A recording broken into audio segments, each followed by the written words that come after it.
तो गाइस कैसे हैं आप सब लोग। रीइंकार्नेटेड की एपिसोड 8 के साथ हाजिर हो। अगर आप मेरे चैनल पर नए हैं और अभी तक चैनल को सब्सक्राइब नहीं किया हुआ तो जल्दी से चैनल को सब्सक्राइब कर दें, वीडियो को लाइक और शेयर कर दें, शुक्रिया। रीइंकार्नेटेड की एपिसोड 8 की शुरुआत में ग्रैंडपा का सीन दिखाया जाता है। ग्रैंडपा अपने बेटे की कब्र पर आते हैं और वहाँ पर खड़े वो काफी ज्यादा उदास होकर अपने बेटे से बात कर रहे होते हैं। उनका बेटा जो कि जाओची का फादर है, वो क्योंकि काफी अर्सा पहले मर चुका है, अपने बेटे से कहते हैं हमारे जाओ क्लैन में कुछ बहुत ही बड़ा होने वाला है। जाओ सेक्टर से एक ऑफिशियल यहाँ पर आने वाला है जो कि हमारे जाओ क्लैन के एक मेंबर को अपने जाओ सेक्टर का हिस्सा बना लेगा। हमारा जाओ क्लैन फाइनली एक बार फिर से राइज करने वाला है। अगर हमारा कोई भी मेंबर जाओ सेक्टर का एक मेंबर बन गया तो हमारा जाओ क्लैन भी तरक्की करेगा। लेकिन अफसोस कि तुम ये सब कुछ देखने के लिए जिंदा नहीं हो। और साथ ही वो उसे उसके बेटे के बारे में बताते हैं कि तुम्हारे बेटे की शादी हो चुकी है। हालांकि जाओची तुम्हारा रियल बेटा नहीं है, यानी कि वो तुम्हारा बेटा नहीं है, फिर भी मैंने उसको तुम्हारे बेटे की तरह पाल पोस कर बड़ा किया है। तुमने जाओची की जान बचाने के लिए अपनी जान का बलिदान दे दिया, इसी वजह से मैंने तुम्हारे बेटे को अपने पोते की तरह ही पाला है। आगे भी मैं हमेशा उसको बचाने के लिए जो हो सका वो करता रहूंगा। उसी वक्त ग्रैंडपा को साइड से आवाज आती है। जाओ लोंग वहाँ पर होता है। ग्रैंडपा कहते हैं कौन है वहाँ पर। तो लोग झाड़ियों से बाहर निकलता और ग्रैंडपा से कहता है ग्रैंडपा मैंने एक्सपेक्ट नहीं किया था कि आप यहाँ पर होंगे, वैसे मैं आपको ही ढूंढ रहा था। जाओ लोंग वहाँ पर झुककर ग्रैंडपा को ग्रीट कर रहा होता है। जैसे वो सामने की तरफ देखता है तो ग्रैंडपा सामने नहीं होते, ग्रैंडपा गायब हो चुके होते हैं। वो बहुत ज्यादा हैरान हो जाता है। ग्रैंडपा गायब होने के बाद उसके पीछे आ जाते हैं और काफी ज्यादा गुस्से के साथ उसे कहते हैं जाओ लोंग क्या तुमने यहाँ पर मेरी बातें सुनी? मैंने जो कुछ भी कहा क्या तुमने वो सुना? जाओ लोंग बहुत सा घबरा जाता है और कहता है नहीं एल्डर, मैं तो अभी भी यहाँ पर आया हूँ, मैंने ऐसा कुछ भी नहीं सुना। ग्रैंडपा प्लीज मुझे छोड़ दे, मैंने कुछ भी नहीं किया। ग्रैंडपा बहुत ज्यादा गुस्से में होते हैं क्योंकि उन्हें लगा कि उनके जाओची का राज यहाँ पर फाश हो चुका है। इसी वजह से वो अपने किलिंग इंटेंट को रिलीज कर रहे होते हैं। वो उसे कहते हैं अगर तुमने कुछ सुना नहीं तो फिर तुम यहाँ पर कर क्या रहे हो? जाओ लोंग ग्रैंडपा से कहता है ग्रैंडपा पैट्रियार्च ने मुझे यहाँ पर आपको ये बताने के लिए भेजा है कि जाओ सेक्टर से जो ऑफिशियल मैसेंजर आने वाला है वो कल आएगा। उन्हें सभी को ये इन्फॉर्म करने के लिए कहा है और मुझे आपको बताने के लिए भेजा है, इसी वजह से मैं यहाँ पर हूँ। ग्रैंडपा शांत हो जाते हैं और उसे कहते हैं अच्छा तो ऐसी बात है, इसी वजह से तुम मुझे ढूंढ रहे थे। ग्रैंडपा उसे कहते हैं मुझे पता है कि मैसेंजर कल यहाँ पर आने के बाद तुम्हें ही पिक करेगा क्योंकि यहाँ पर जितने भी तुम्हारे कजिन्स हैं उन सभी में तुम सबसे ज्यादा स्ट्रॉन्ग हो, वजह से मैं यहाँ पर तुम्हें बेस्ट ऑफ लक कहता हूँ। फिर में हमारे जाओ क्लैन का नाम बहुत ज्यादा रोशन करना क्योंकि तुम जाओ सेक्टर का हिस्सा बनने वाले हो। और साथ ही वो इतनी बात करते हुए साइड पर मुड़ जाते हैं। जाओ लोंग उनसे कहता है ग्रैंडपा आपका बहुत बहुत शुक्रिया मुझे यहाँ पर प्रेस करने के लिए। तो ग्रैंडपा के वहाँ से चले जाने के बाद जाओ लोंग कहता है इस बुढ़े खूसड़ को बेवकूफ बनाना बहुत ज्यादा मुश्किल है, इसने तो यहाँ पर मेरी जान ही निकाल दी थी, लेकिन चलो कम से कम मुझे एक सच्चाई तो पता चली। मुझे पता है कि वो कचरा हमारी फैमिली का हिस्सा नहीं है, उसकी रगों में हमारे जाओ क्लैन का खून नहीं दौड़ रहा। ये वाली खबर तो तहलका मचा देगी। तो यहीं से अगले दिन का सीन दिखाया जाता है। अगले दिन सुबह सुबह फर्स्ट एल्डर अपने नौकरों को वहाँ पर काम लगाकर सारी तैयारी करवा रहे होते हैं क्योंकि यहाँ पर ऑफिशियल मैसेंजर आने वाला है। यहाँ पर कारपेट बिछाते हैं और साथ ही वो सारी तैयारियां करवा रहे होते हैं, पूरे एरिया की साफ सफाई करवा रहे होते हैं। वहीं पर नौकरानियां खड़ी होती हैं। फर्स्ट एल्डर नौकरानियों की तरफ देखते हैं और कहते हैं हमारे सामने जो नौकरानी खड़ी है इसको जाकर कमरे के अंदर बंद कर दो क्योंकि इसकी शक्ल बहुत ज्यादा बद्दी दिखती है। तो मुझे कोई भी बद्दी दिखने वाली नौकरानी यहाँ पर दिखनी नहीं चाहिए। अगर कोई भी नौकरानी यहाँ पर दिखी जिसकी शक्ल बद्दी दिखती है तो मैं उसको जाकर वैशाखाने पे बेच आऊंगा। नौकरानियां बेचारी भी काफी ज्यादा घबरा जाती हैं। फर्स्ट एल्डर क्योंकि वहाँ पर सारे नौकरों से काम करवा रहे होते हैं, इसी वजह से वो शोर भी मचा रहे होते हैं। इसी वक्त जाओची जो कि अपने बिस्तर पर आराम से सो रहा होता है वो जल्दी से उठ जाता है और चिल्लाकर कहता है ये कौन कमीना पाए सुबह सुबह शोर मचा रहा है, क्या तुम्हें पता नहीं है मैं सो रहा हूँ, मेरी नींद क्यों खराब कर रहे हो? जाओची ने अभी काली रात को अपनी बीवी की कमर के अंदर एक्यूपंक्चर वाली नीडल्स को दंसाया था जिसकी वजह से वो काफी ज्यादा फेंट हो गया था और वो बिस्तर पर ही सो गया है। इसी वजह से उसकी बीवी ने उसे बिस्तर पर सोने दिया है। जाओची जैसे बिस्तर पर उठकर बैठता है उसका हाथ साइड पर होता है। वो साइड पर टच करते हुए कहता है ये तो कुछ बहुत ज्यादा नरम नरम है, पता नहीं ये क्या चीज है। जैसे वो नीचे की तरफ देखता है तो वो उसकी बीवी होती है। क्यूजू भी क्योंकि बिस्तर पर ही लेटी होती है और जब ये अचानक उठा था तो इसका हाथ उसकी चेस्ट के ऊपर था। जैसी हमारी क्यूजू उठती है ये सब कुछ देखने के बाद उसके चेहरे पर एक जबरदस्त थप्पड़ दे मारती है। जाओची उसे कहता है बेबी किंगजू ये तुमने क्यों किया? तुम्हें पता है ना कि हम दोनों पति पत्नी हैं, अगर मैंने टच कर भी लिया तो इससे क्या फर्क पड़ता है? जो उसे कहती है मैंने तुम्हें रात को बिस्तर पर इसलिए सोने दिया था क्योंकि तुम्हारी हालत काफी ज्यादा खराब थी, अगर तुम फर्श पर सोते तो तुम्हारी हालत और ज्यादा खराब हो जाती। लेकिन तुम्हें ये परमिशन किसने दे दी कि तुम मेरी बॉडी को टच कर सकते हो? अगर दोबारा तुमने मेरी परमिशन के बिना मेरी बॉडी के किसी भी हिस्से को टच किया तुम्हारी हालत भी तुम्हारे कजन जाओ लोंग जैसी होगी। तुमने उसको तो देखा ही होगा मैंने उसका क्या किया था। जाओची चिल्लाकर उसे कहता है ये तुम कैसी बात कर रही हो? जाओ लोंग जहाँ पर किसी और की बीवी के ऊपर हाथ डालने के लिए आया था जबकि मैंने तो सिर्फ अपनी बीवी के ऊपर हाथ डाला है, मुझे उसके साथ कंपेयर कैसे कर सकती हो? जरा मेरे खूबसूरत चेहरे की तरफ देखो, तुमने इसका क्या हाल कर दिया, इस तरह मैं बाहर कैसे जाऊंगा? किंगजू अपनी आइस एबिलिटी को यूज करते हुए उसके चेहरे को ठंडा करती है और कहती है इससे तुम्हारी सूजन कम हो जाएगी। उसे कहता है तुम्हारा बहुत बहुत शुक्रिया। वो उसे कहती है यूर वेलकम। जबकि जाओची सोच रहा होता है पहले इसने मेरा मुंह सुझा दिया और उसके बाद अपनी आइस से इसको ठीक कर रही है तो ये काफी अच्छी।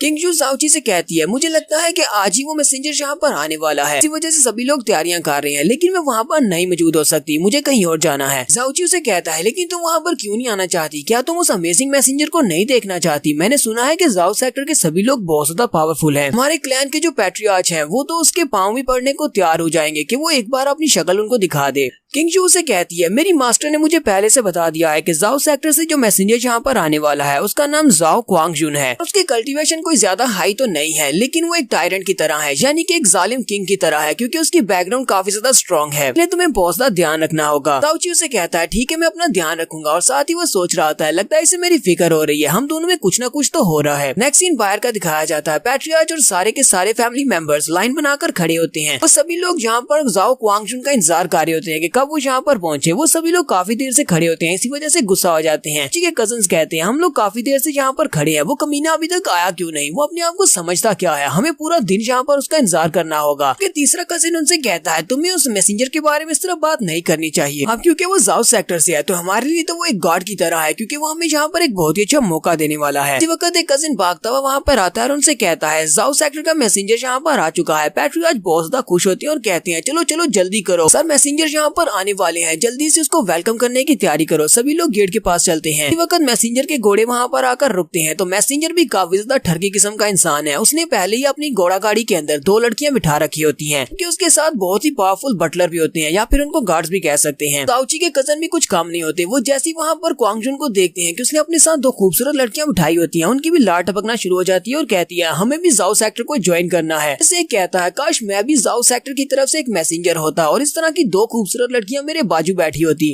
आज भी जल्दी से भागते हुए आगे बढ़ते हैं और उसे कहते हैं जाओ जुनहाई, मैं इस कबीले का पैट्रियार्च हूँ और मैं तुम्हें यहाँ पर वेलकम करता हूँ। उस मैसेंजर को अंदर ले जाया जाता है और अंदर जाकर उसे चेयर पर बिठा देते हैं, जबकि वो दोनों लड़कियां उसके दोनों साइड पर खड़ी होती हैं। तो मैसेंजर क्वांगजुन उन सभी से कहता है अगर हमारे एल्डर मर नहीं जाते और उन्होंने अपनी विश नहीं लिखी होती अपने मरने से पहले, तो मैं कभी भी इस गंदी जगह पर नहीं आता, क्योंकि तुम सभी लोग बहुत ज्यादा घटिया हो। क्योंकि पैट्रियार्च के सामने उनके कबीले की बेइज्जती हो रही है और वो उसे कह रहे होते हैं ठीक है हम आपकी बात को समझते हैं। क्वांगजुन उनसे कहता अब जबकि उनकी आखिरी ख्वाहिश यही थी तो फिर मुझे इसे पूरा करना ही पड़ेगा। साथ ही वो अपनी साइड वाली लड़की को देखता है और उसे कोई एक जबरदस्त थप्पड़ दे मारता है। ये तो इसने बहुत ही बुरा किया और इसकी कोई वजह भी नहीं है। सभी लोग ये देखकर बहुत ज्यादा हैरान हो जाते हैं कि अचानक से इसको क्या हो गया कि इसने लड़की को थप्पड़ मार दिया। मैसेंजर चिल्लाकर उस लड़की से कहता है कमीनी कहेगी, क्या तुम्हें मेरे मूड को देखकर पता नहीं चलता कि मैं यहाँ पर सैड बात कर रहा हूँ, तुमने देखा नहीं मैं यहाँ पर अपनी फैमिली हेड के मरने की बात कर रहा हूँ और तुम यहाँ पर मेरे साथ चिपकी हुई रोमांस कर रही हो, तुम्हें नहीं पता कि इस वक्त तुम्हें रोना चाहिए। और फिर साथ ही उसे कहता है चलो जल्दी से यहाँ से दफा हो जाओ, मुझे दिखाई मत देना। जाओची और उसके कजन भी इसी बारे में सोच रहे हैं। वो लोग कहते हैं इसने तो कुछ ज्यादा ही हद पार कर दी, उस लड़की को ऐसे ही थप्पड़ मार दिया, लड़की बेचारी ने तो कुछ गलत किया भी नहीं। वो सभी लोग इसकी इस हरकत की वजह से गुस्से में होते हैं। क्वांगजुन उनकी तरफ देखता और कहता है क्या तुम सभी को इससे कोई मसला है? तो सभी लोग जल्दी से अपने चेहरे के रिएक्शंस को चेंज करते हैं और उसे कहते हैं नहीं जंग मास्टर, तुमने बिल्कुल ठीक किया, तुम तो वाकई में एक मर्द कहलाने के लायक हो, तुम्हें उसे जोर से थप्पड़ मारना चाहिए था। तीसरा उसे कहता है तुम्हें उसे थप्पड़ नहीं बल्कि तुम्हें तो उसे किक भी मारनी चाहिए थी। मैसेंजर पैट्रियार्च से कहता है कल सुबह सुबह मैं चाहता हूँ कि तुम अपनी फैमिली के सारे यंग बच्चों को कोर्टयार्ड में इकट्ठा करो, जितने भी लोग हैं उन सभी को ले आना। कल सुबह मैं उन सभी की कल्टीवेशन को भी चेक करूंगा और उनकी पोटेंशियल भी देखूंगा और उसके बाद उनमें से जो मुझे पसंद आएगा उस मेंबर को लेकर अपने जाओ सेक्टर में वापस चला जाऊंगा। और जाओची के सारी कजन बहुत ज्यादा खुश हो जाते हैं कि कल हमें बस यहाँ पर अपने आप को इसके सामने साबित करना होगा और ये हमें से किसी एक को अपने सेक्टर में ले जाएगा, सभी लोग बहुत ज्यादा अमीर हो जाएंगे और लड़कियां हमारे आगे पीछे घूमेंगी। क्वांगजुन उनसे कहता अब जबकि मैं यहाँ पर अपनी फैमिली की तरफ से आया हूँ तो मैं अपने सेक्टर की तरफ से तुम्हारे लिए एक छोटा सा गिफ्ट भी लेकर आया हूँ। तो उसका बटलर वो गिफ्ट लेकर आता है। बटलर पैट्रियार्च के हाथ में वो बॉक्स देता है और उसे कहता है इसके अंदर कनेक्टिंग मिस्टिक पाउडर है, इस कनेक्टिंग मिस्टिक पाउडर की मदद से तुम लोग किसी की भी ब्लॉक मेरिडियंस को ठीक कर सकते हो या भी किसी की टूटी हुई मेरिडियंस को दोबारा से रिकवर किया जा सकता है। पैट्रियार्च भी ये बात सुनने के बाद बहुत ज्यादा हैरान हो जाते हैं, जबकि उसके सारे कजन भी हमें इस बारे में बताते हैं कि ये कनेक्टिंग मिस्टिक पाउडर क्या कर सकता है और ये कितना ज्यादा अमेजिंग है। लोग कहते हैं ये तो एक बहुत ही पावरफुल ट्रेजर है, पता है कि हमारे पैट्रियार्च इसको अपने ट्रेजरी रूम में ही जाकर स्टोर करेंगे और इसको यूज नहीं करेंगे जब तक इसकी बहुत ज्यादा जरूरत ना हो। जबकि क्वांगजुन सोच रहा होता है इन कचरों ने तो पहले कभी कनेक्टिंग मिस्टिक पाउडर को देखा ही नहीं होगा। क्वांगजुन उन सभी को कहता है तुम सभी को ये बात तो पता होगी कि कनेक्टिंग मिस्टिक पाउडर की मदद से तुम लोग किसी की भी टूटी हुई मेरिडियंस को दोबारा से रिकवर कर सकते हो। फिफ्थ एल्डर ये बात सुनने के बाद वहीं पर हैरान हो जाते हैं, क्योंकि उनके पोते की मेरिडियंस ब्लॉक हो चुकी है या फिर टूट चुकी है, वो उनको इसकी मदद से रिकवर कर सकते हैं। फिफ्थ एल्डर कहते हैं मेरे जाओची की मेरिडियंस ब्लॉक है, मेरे पास ये मिस्टिक पाउडर आ जाए, अपने पोते की मेडियंस को दोबारा से ठीक कर सकता हूँ। तो यहाँ पर हम लोग अपनी एपिसोड 8 का एंड करेंगे। तो नेक्स्ट एपिसोड में हम लोग क्वांग जुन की कमीनेपनी की और ज्यादा बड़ी हद देखेंगे कि ये यहाँ पर और क्या करने वाला है।